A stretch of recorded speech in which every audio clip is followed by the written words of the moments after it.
activities through audits, through inspections, through investigations, and in my view, an unyielding commitment to transparency. Now, that office, unfortunately, has not been well supported, I don't think, by this committee.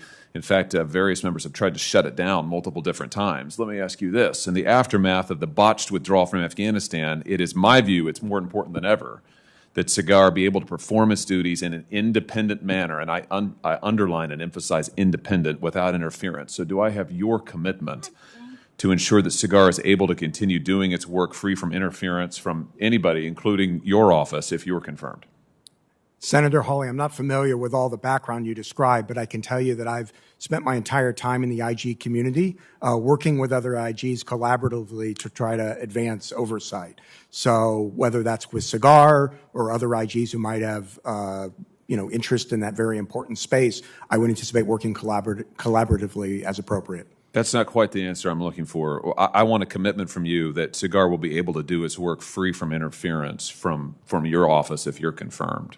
I don't believe any IG should interfere with the work of another IG, and certainly if I'm confirmed, I'll make sure that doesn't happen. I would do everything I could to ensure that we're working collaboratively and cooperatively as appropriate. Okay, so that's a yes. You will not, if you're confirmed, you will not in any way interfere or undermine the independence of SIGAR, who does not report to you under current circumstances. I'm sorry. That's what I'm trying to get at, is they don't report to me, so I don't have any jurisdiction over them. Good. But I certainly You won't try to absorb them. You won't try to take away their... I'm not familiar with any issues like that, Senator, about jurisdiction. So my understanding is... Well, I'm not asking if you're familiar or not. I'm asking you what your intentions are. And what I would like to hear and would hope to hear, this should be an easy question, is that you will not interfere with SIGAR in any way. You will let them continue to be independent. You will not engage in any mission creep from your office that would seek to undermine SIGAR's independence and authority. Can you say yes to that?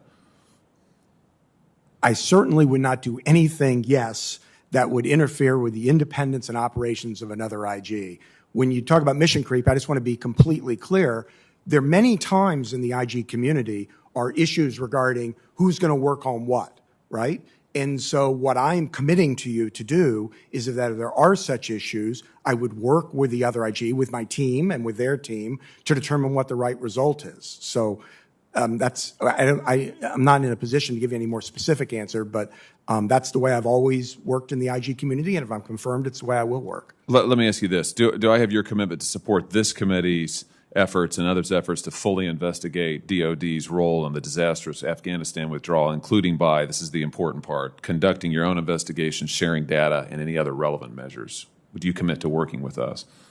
So I would be pleased to work with the committee to identify any and all areas for appropriate oversight, and certainly will report robustly to the committee regarding the results of that. I can't, and I'm not in the position to identify particular areas at this time, but both in our role as the lead IG for OFS and generally with jurisdiction over all programs and department operations of the department, we would examine any appropriate issues. Let's come back to SIGAR for a second. Yes. SIGAR has long reported that DOD has overclassified information regarding the Afghan forces' performance and other aspects of the Afghanistan reconstruction effort, including limiting SIGAR's ability to provide the American people with a full account because of this. Do you share SIGAR's concerns about overclassification related to the Afghanistan reconstruction effort?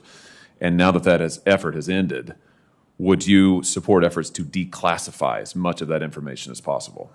So I'm not familiar with specific concerns in that area. I will tell you as a general matter, I have worked very hard to promote transparency and to do everything I can to fight overclassification. I don't think things should be marked E for embarrassing or anything like that.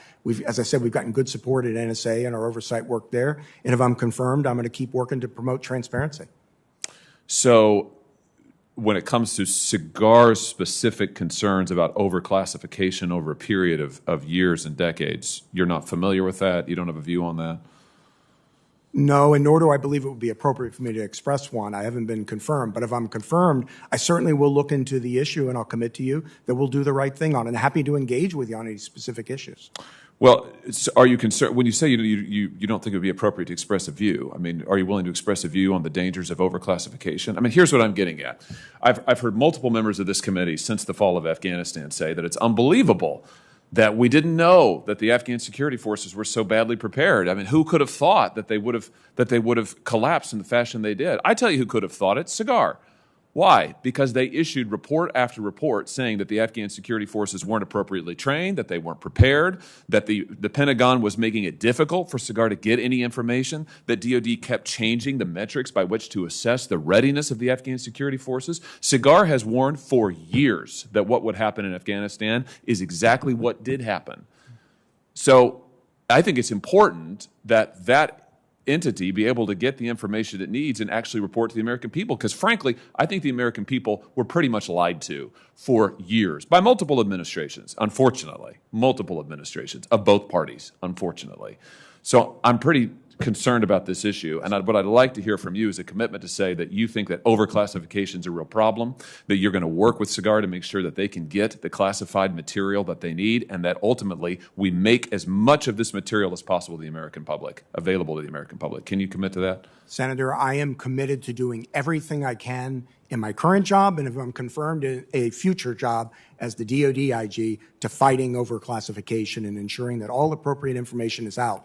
What I was trying to say respectfully is I don't have the information currently as the NSA IG regarding the nature of information at DoD IG or SIGAR. But what I can tell you is if I'm confirmed, I will do everything appropriate to fight overclassification and ensure that appropriate information is made public. My time's expired. I'll have some additional questions for the record for the rest of you. Thank you for being here. Thank you, Mr. Chairman. Thank you, Senator Hawley. Now let me recognize via WebEx Senator Manchin, please. Thank you, Mr. Chairman. Thank all of you for your willingness to serve. Let me start with Mr. Storch. Mr. Storch, the Office of Department of Defense Inspector